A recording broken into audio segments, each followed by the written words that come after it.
और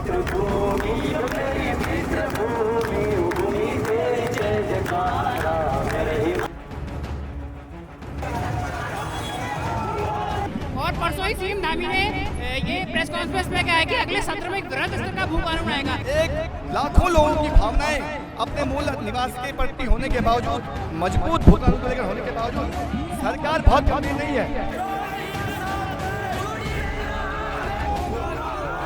तो हमारे बच्चों ना रोजगार छे ना हमारी जमीन छे, तो हम जान कख छे। अब हमारी संस्कृति पर भी चोट छे। हमारी एक ही मांग है, भू कानून चाहिए। बाहर के लोग बिल्कुल नहीं चाहिए। जिस उद्देश्य और जिस सोच के साथ ये उत्तराखंड की नींव पड़ी थी, आज वो सब धूमिल हो चुका है। उत्तराखंड का जो युवा है वो बेरोजगार है, इसलिए हमें मूल निवास 150 लागू करना होगा। मूल निवास और भू कानून को लेकर उत्तराखंड के कोने कोने से लगातार आवाजें उठ रही हैं। आज हम ऋषिकेश के आईडीपीएल मैदान पर हैं, जहां पर बड़ी संख्या में लोग मूल निवास और भू कानून की मांग को लेकर एकत्रित हुए हैं। आज यहां पर देहरादून, श्रीनगर और गैरसैंण के बाद एक विशाल जनसभा का आयोजन किया जा रहा है, जिसमें आप देख सकते हैं कि बड़ी से बड़ी संख्या में लोग उत्तराखंड के विभिन्न कोने से आए हैं। तो आइए आज हम आपको विभिन्न जो संगठन के लोग हैं उनसे बात करते हुए दिखाएंगे। वो आम जनता का भी रूप जानेंगे कि आखिर मूल निवास और भू कानून को लेकर वो किस तरीके से देखते हैं और आगे की उनकी क्या रणनीति रहेगी।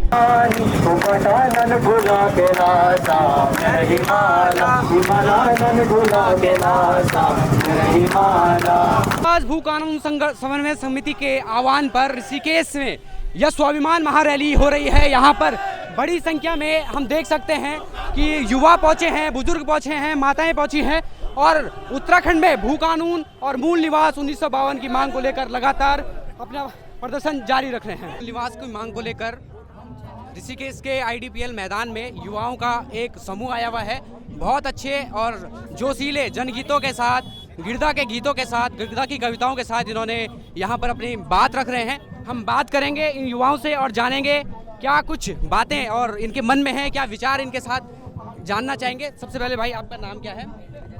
नमस्कार, मेरा नाम कनिष्क जोशी है, मैं टिहरी गढ़वाल से हूँ। और आज उत्तराखंड की जो जायज़ मांगे हैं, मूल निवास 1950 और भू कानून के जो मुद्दा है, उस पर हम अपना आंदोलन प्रदर्शित करने आए हैं। मूल निवास और भू कानून की मांग सालों से उत्तराखंड राज्य में चली आ रही है और जैसे हमारे समकक्ष हिमालयी राज्य है हिमाचल, तो आप किस तरीके से देखते हैं कि उत्तराखंड को कितनी ज़रूरत है भू कानून और मूल निवास की और क्यों ज़रूरत है? देखिए, लोग पहले आजकल बहुत ये तर्क भी दे रहे हैं कि हमारे लोग भी तो अन्य प्रदेशों में हैं और वो वहाँ पर रह रहे हैं, तो क्या हम बाहर के लोगों को आने नहीं दे सकते हैं? देखिए, हिमालयी जो राज्य है उनकी एक अलग संस्कृति है, हिमालयी राज्यों की एक अलग भूगोलिक परिस्थिति है। यहाँ पर किस प्रकार का डेवलपमेंट होना चाहिए उसके ऊपर ध्यान दिया जाना चाहिए। ये अन्य मैदानी प्रदेशों जैसा नहीं है। तो जैसा हिमाचल जितना संवेदनशील है, जितना लद्दाख है, जितना हमारे नॉर्थ ईस्ट के स्टेट्स हैं, उतना ही संवेदनशील उत्तराखंड भी है हमारे लिए। लेकिन हम इसको हिमालयी राज्य की दृष्टि से नहीं देखते हैं, क्योंकि ये लोगों ने अपनी संस्कृति, अपनी पहचान, अपनी भाषाओं से जो है मुंह मोड़ लिया था। लेकिन वो अब वापस आते हुए हमें नज़र आ रहे हैं, युवाओं के चेहरों में आ रहे हैं। और यहाँ पर आवश्यकता इसलिए भी है क्योंकि आप ये देखिए कि किस किस प्रकार से इतने प्रकरण हुए। अंकिता भंडारी का हत्याकांड हुआ, उसके बाद रवि बडोला का हत्याकांड हुआ, फिर ऋषिकेश में एक और भाई पुलिस की हिरासत में मारे गए। तो आप ये देखिए कि भारी तत्वों के कारण और उनको आराम से यहाँ पर घुसपैठ करवाने के कारण यहाँ पर जो है इस प्रकार की घटनाएं पहले नहीं होती थी। पहले एक घटना होती थी उत्तराखंड में और ये 1-2 दशकों तक उसका उदाहरण दिया जाता है, लेकिन आज की डेट में निरंतर हो रहा है। और क्या मैं उन लोगों से पूछना चाहूँगा जो लोग ये तर्क देते हैं, क्या हमारे पहाड़ी लोग अन्य प्रदेशों में जाके उनकी ज़मीनें हथियाते हैं? क्या हमारे पहाड़ी लोग अन्य प्रदेशों में जाके उनकी नौकरियाँ हथिया रहे हैं? हमारे पहाड़ी लोग क्या उनकी बहन बेटियों के साथ अभद्र व्यवहार कर रहे हैं? रेप जैसे अंकिता भंडारी का हुआ, हम उसको जस्टिफाई बिल्कुल नहीं कर सकते। यहाँ की अपनी संस्कृति है, यहाँ की अपनी पहचान है। और हिमाचल के जो भूगोलिक क्षेत्र है वो उत्तराखंड से बड़ा है, लेकिन जो उत्तराखंड की पॉपुलेशन है उससे कम है हिमाचल प्रदेश, और उत्तराखंड की 1.1 करोड़ के आसपास है। हाँ, देहरादून, गैरसैंण और श्रीनगर के बाद आप लोग बड़ी संख्या में श्रीनगर में ऋषिकेश से लोग इकट्ठा हुए हैं। और परसों ही सीएम धामी ने ये प्रेस कॉन्फ्रेंस में कहा है कि अगले सत्र में एक वृहद स्तर का भू कानून आएगा। इसको आप किस तरीके से देखते हैं? देखिए, जब जब जनता सड़कों पे आती है, सीएम धामी की नींद टूटती है, वो नींद से जागते हैं और कहते हैं वो कानून मजबूत लाएंगे। लेकिन हम देख रहे हैं इतने सारे लोग सड़कों पे होने के बावजूद, एक लाखों लोगों की भावनाएं अपने मूल निवास के प्रति होने के बावजूद, मजबूत भू कानून को लेकर होने के बावजूद सरकार बहुत गंभीर नहीं है। हम देख रहे हैं सिर्फ अखबार में सुर्खियां बनाने के लिए मीडिया मैनेजमेंट करके खबरें ऐसी दिखाई जा रही हैं कि सरकार मजबूत भू कानून दिशा में आगे बढ़ रही है, लेकिन जमीन पे ऐसा कुछ नहीं है। अगर सरकार पर जनता का भरोसा होता तो आज 1000 लोग यहाँ ना होते हैं। भरोसा टूट चुका है, लोग समझ चुके हैं, ये सिर्फ बयानवीर हैं, ये जनता के पक्ष में खड़े नहीं है, मजबूत भू कानून लाने के पक्ष में नहीं है। आप देखिए आज हजारों लोग आए हैं, यह आंदोलन इसी तरह आगे बढ़ेगा और मुख्यमंत्री को भी सोचना पड़ेगा। अगर मजबूत भू कानून और मूल निवास 1950 नहीं आया तो जनता उनकी कुर्सी भी खिसका सकती है। ये आज जनता यहाँ से संदेश देकर जा रही है। मेरा आपसे अगला सवाल ये है, क्या आंदोलन के बाद इस जो भू कानून और मूल निवास संघर्ष समिति है, ये एक राजनीति रूप भी लेगी अगर आपकी मांगे नहीं मानी गई तो? देखिए, अभी तो ये जो मूवमेंट है सामाजिक आंदोलन है, राजनीतिक मूवमेंट तो है नहीं, इसमें सभी लोगों का समर्थन हमें प्राप्त है। अभी हम उस दिशा में आगे नहीं बढ़े हैं, हमने सोचा है, हम अभी चाहते हैं जिस उद्देश्य को लेकर हमने संघर्ष समिति बनाई है वो संघर्ष समिति के उद्देश्य पूरे हो, हम उस पर काम कर रहे हैं। त्रिवेणी घाट पर और जिस तरीके से पहाड़ी लोगों का मूल निवास की मांग करने वाले, भू कानून की मांग करने वाले लोगों का हुजूम उमड़ा है, उससे साफ होता है कि उत्तराखंड के लोग अपने हक की लड़ाई लड़ने के लिए अब बिल्कुल तैयार हो चुके हैं। हमारे साथ कुछ माताएं हैं, उनसे हम जानने की कोशिश करेंगे, महिलाएं हैं उनसे जानने की कोशिश करेंगे कि आखिर किस चीज़ के लिए वो यहाँ पर आए हैं और उनकी क्या मांगे हैं। आपका नाम क्या है? लक्ष्मी नोटियाल। अच्छा, आप यहाँ पर आ जाए हैं तो आपकी कुछ मांगे हैं, जो भू कानून है और मूल निवास है। हमारी एक ही मांग है, भू कानून चाहिए, बाहर के लोग बिल्कुल नहीं चाहिए हमें, बस। मतलब मूल निवास आप चाह रहे हैं, आपको लगता है कि मूल निवास से, भू कानून से उत्तराखंड की समस्याएं वो होगा, समाधान होगा? तभी समाधान होगा जब यह भू कानून लगेगा और मूल निवास हमें चाहिए। आप कुछ कहना चाहते हैं? बस हम यही कहना चाहते हैं जो सब जनता कहना चाहते हैं। कहाँ से आए हो आप? हम ऋषिकेश से हैं। ऋषिकेश से ही हैं आप? ऋषिकेश से मतलब टिहरी से हम। अच्छा। हाँ, हमें मूल निवास चाहिए, अपना हक चाहिए। मूल निवास की मांग को लेकर महिलाएं यहाँ पर आई हुई हैं और उन्होंने कहा है कि हमें मूल निवास चाहिए। मैं ये भी जानने की कोशिश करूँगा, युवा साथी हैं हमारे साथ, उनसे भी जानने की कोशिश करूँगा कि आखिर मूल निवास और भू कानून की मांग, बिल्कुल सबकी बात रखी जाएगी। मूल निवास और भू कानून की बात को लेकर क्या अपनी उनके विचार हैं और वो क्यों चाहते हैं कि मूल निवास और भू कानून हो। तो भाई आपका नाम क्या है? मेरा नाम सुमित उनियाल है, मैं ऋषिकेश से हूँ। मूल निवास इसलिए हमें लागू चाहिए कि जो उत्तराखंड के जो युवा हैं वो काफ़ी बेरोजगार है और रोजगार पे उनको आरक्षण नहीं मिल पाता, तो बाहर के जो लोग हैं, वो जो युवा हैं वो यहाँ पे अपनी नौकरी कर रहे हैं, तो जो उत्तराखंड का जो युवा है वो बेरोजगार है, इसलिए हमें मूल निवास 1950 लागू करना होगा। मूल निवास और भू कानून दोनों के आ जाने से आपको लगता है कि उत्तराखंड के जो समस्याएं हैं, जो मूलभूत सुविधाएं हैं, वो सारी हो जाएंगी पूरी? बिल्कुल होगी। जब उत्तराखंड में मूल निवास भू कानून लागू होगा, इसलिए वो लागू करने के बाद कई सुविधाएं ऐसी है जो हमें सरकार जो है लागू करने के बाद, उत्तराखंड भू कानून लागू करने के बाद यहाँ के जो बेरोजगार युवा हैं उनको रोजगार मिलेगा। जो स्थानीय युवा हैं उनकी लैंड पे काफ़ी इफेक्ट करेगा, बाहर से जो है बेरोजगार नहीं हो पाएंगे लोग। इसलिए बतौर युवा आप क्या देखते हैं कि जो अभी तक की सरकारें रही हैं और वर्तमान सरकार रही है, आप मानते हैं क्योंकि बयान तो आ रहे हैं लेकिन अभी तक उन पर जमीनी तौर पर कोई कार्रवाई नहीं हो रही, आप क्या कह रहे हैं? देखिए, ये ऋषिकेश के अंदर जो लड़ाई 2021 में वो हमारे द्वारा लड़ी गई थी। 2021 में माननीय मुख्यमंत्री जी का ये बात थी कि हमारी समिति गठित कर दी गई, लेकिन 2021 से लेकर 2024 कंप्लीट हो गया। 4 साल में ऐसी कौन सी कमेटी है जो गठित नहीं हो पाई, इस पर विचार नहीं किया गया। एक 1985 तो मांगा उत्तराखंडियों ने और उसको जल्दी लागू कर देना चाहिए। आज जो तमाम जो भीड़ यहाँ पे आई है, जो बुजुर्ग है, जो तमाम युवा हैं, जो काफ़ी संतनानी लोग हैं, इतने गदगद हैं, मैं उन सभी का धन्यवाद करना चाहूँगा। हमारे साथ इस वक्त अन्य लोग भी हैं, आप कुछ कहना चाहते हैं? मूल निवास भू कानून जो ये रैली हो रही है, क्या बोलना भैया मूल निवास भू कानून के बारे में, क्योंकि यहाँ पे सिर्फ भारी लोगों को नौकरी मिल रही है पीछे खिड़की से, अब पत्रकारों को पीटा जा रहा है। मतलब ये आप मानते हैं कि भू कानून और मूल निवास आने से लोकतंत्र का चौथा स्तंभ जो पत्रकार है उसको ढंग से पीटा जा रहा है, उसका मुंह एकदम बंद किया जा रहा है। आप ही बताओ आपने क्या किया उस पत्रकार के बारे में, क्यों नहीं मिला उनको सजा? उठाओ जरा पत्रकार भाई सारे। लेटर का डिमरी भाई अपने बिस्तर में है नहीं। बिल्कुल सही बात कह रहे हैं। और अब हम अन्य लोगों से भी जानने की कोशिश करेंगे। यहाँ पर अन्य महिलाएं हैं, उनसे भी जानने की मैं कोशिश करूँगा कि आप बताइए कि मूल निवास भू कानून के लिए आप कहाँ से आई हैं? सबसे पहले आपका नाम क्या है? हम ऋषिकेश से आ रहे थे। मेरा नाम राजेश्वरी जोशी है। हाँ जी। तो आपकी क्या मांगे हैं, किस वजह से आप लोग यहाँ पर इकट्ठे हुए हैं? हमें मूल निवास चाहिए, भू कानून चाहिए। जो बाहर के लोग आते हैं यहाँ पे दुकानें खोलते हैं, हमारे भाई बहन जो हैं वो बेरोजगार हैं। हमें ऐसा चाहिए कि हमारे भाई बहन दुकानें खोले। जो बाहर के लोग आ रहे हैं, ज़मीन ले रहे हैं पहाड़ों में, हम और फिर उन्हीं को वो धमकाते हैं, तो ये अच्छी बात नहीं है। बिल्कुल निश्चित तौर पे इनका कहना है कि मूल निवास और भू कानून चाहिए ताकि यहाँ के लोगों के हकों को बचाया जा सके। आप आज इस रैली में आए हैं, इससे पहले भी भू कानून और मूल निवास के लिए लगातार संघर्ष चल रहा है और हर जगह से लोग आवाज़ उठ रही है। लेकिन अभी लोकसभा का जो चुनाव हुआ उसमें ये चीज़ नहीं दिखी। वही पार्टियां दोबारा दोहराई गई, वही नेता दोबारा दोहराए गए। जो लोग आवाज़ उठा रहे थे उन लोगों को तो 500,000 वोट भी नहीं पड़े। आपको लगता है कि जनता जितनी भीड़ यहाँ इकट्ठी हुई है वो अपनी बात को मनवा पाएगी? मनवा सकती है।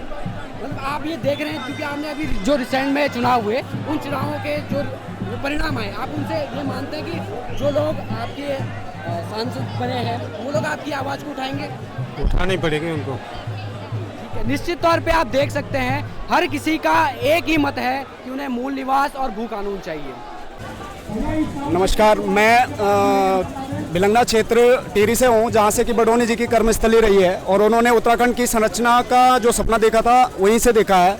और हम अभी भी 250 किलोमीटर दूर यहाँ आए हैं, हर रैली में आते हैं। जिस उद्देश्य और जिस सोच के साथ ये उत्तराखंड की नींव पड़ी थी, आज वो सब धूमिल हो चुका है। जो हमारे नेता बनते हैं वो भी अन्य प्रदेशों से बनते हैं। हमारे पहले मुख्यमंत्री अन्य बाहर के थे, जिनको इस पीड़ा नहीं है इस क्षेत्र की, इस देश की, इस पहाड़ की।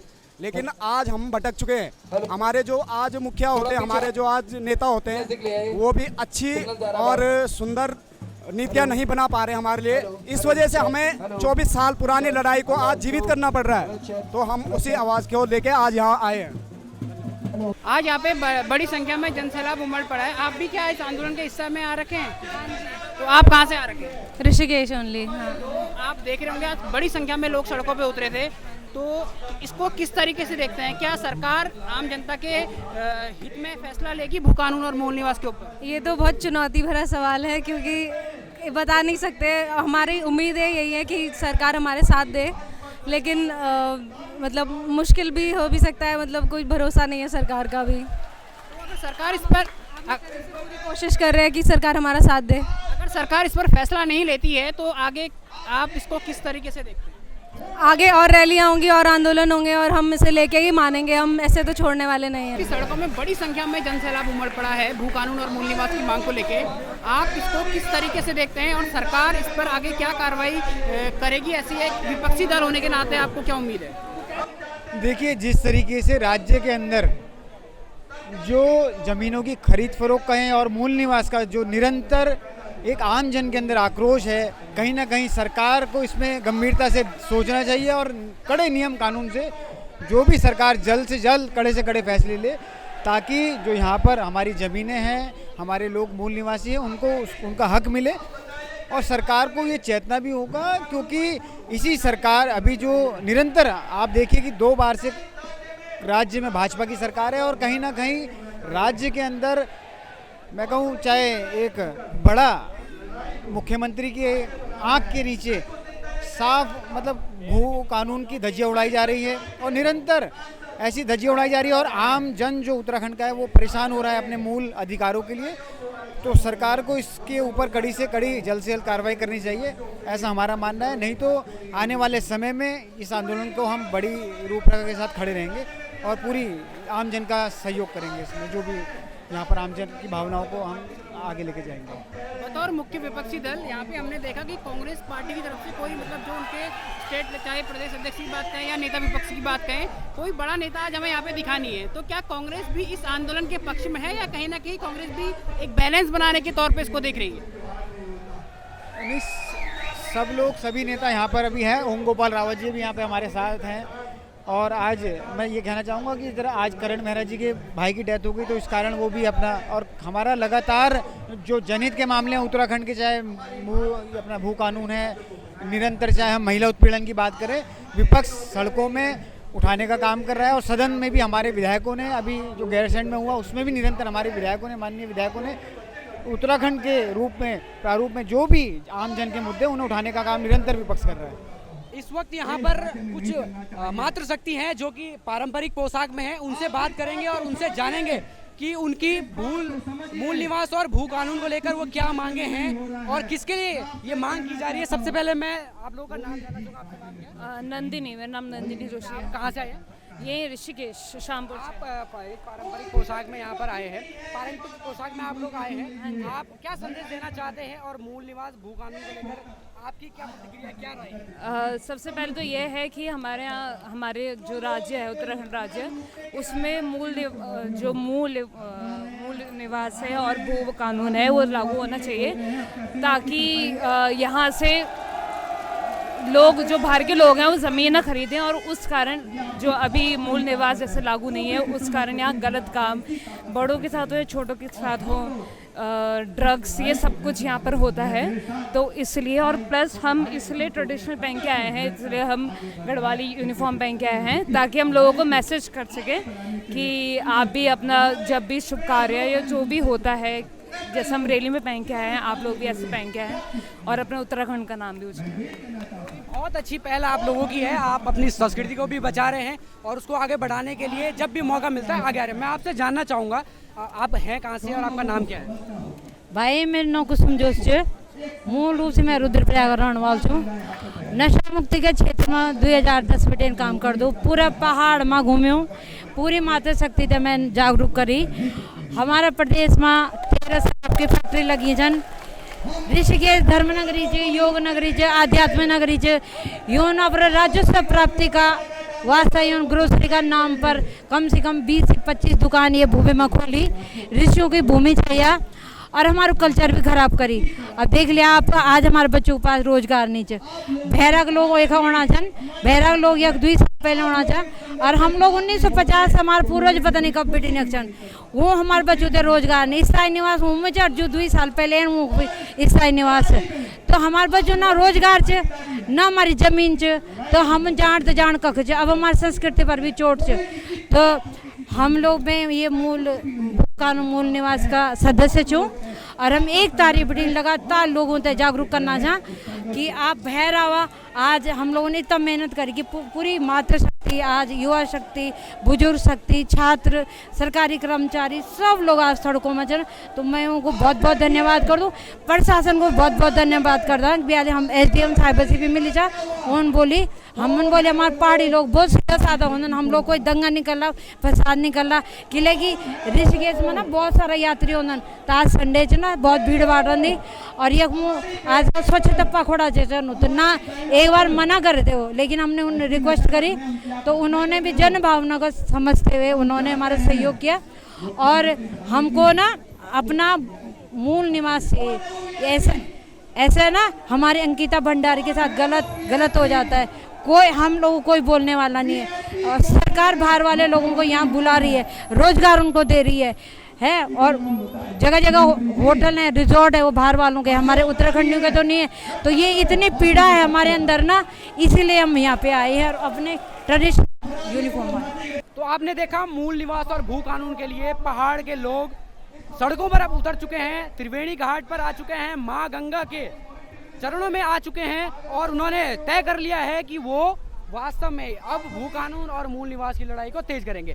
दीप जी, आप क्या देख रहे हैं, आज की जो रैली थी उसको किस तरीके से आप देख रहे हैं, और बतौर पत्रकार आप क्या मानते हैं कि ये रैली कितनी सक्षम रहेगी? जिस तरीके से आज ऋषिकेश की सड़कों में जन सैलाब, मैं कह रहा हूँ जन सैलाब, इस शब्द की गरिमा को समझिए, जन सैलाब उतरा है, तो आने वाले समय में सरकार या विपक्षी दल कांग्रेस के लिए कि बहुत ही कठिन विषय होने वाला है कि भू कानून को लेकर जो आम जनता की मांगे हैं, सरकार उस पर किस तरीके से रिएक्ट करती है और मुख्य विपक्षी दल कांग्रेस किस तरीके से उस पर रिएक्ट करता है। क्योंकि कांग्रेस भी इस उत्तराखंड में सत्ता में रही है और 25 साल होने को आए हैं, एक सशक्त भू कानून नहीं आ पाया है। तो कांग्रेस भी कहीं ना कहीं इस चीज़ की, जैसे जनता ने, जब हमने जनता से बात करी तो जनता भी कहीं ना कहीं कांग्रेस को भी इस चीज़ का जिम्मेदार मांग रही है।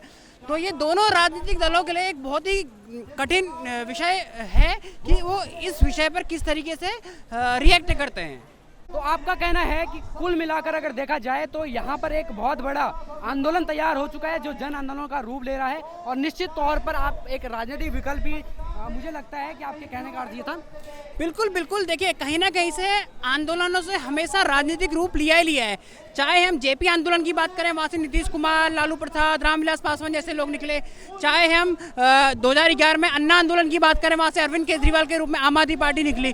तो कहीं ना कहीं इस आंदोलन के बाद भी हो सकता है कि एक राजनीतिक विकल्प के तौर पर उत्तराखंड में एक कोई पार्टी जन्म ले, क्योंकि हमेशा से पिछले 24 सालों से यहाँ पे एक लोकल राजनीतिक दल का अस्तित्व बिल्कुल खतरे में है।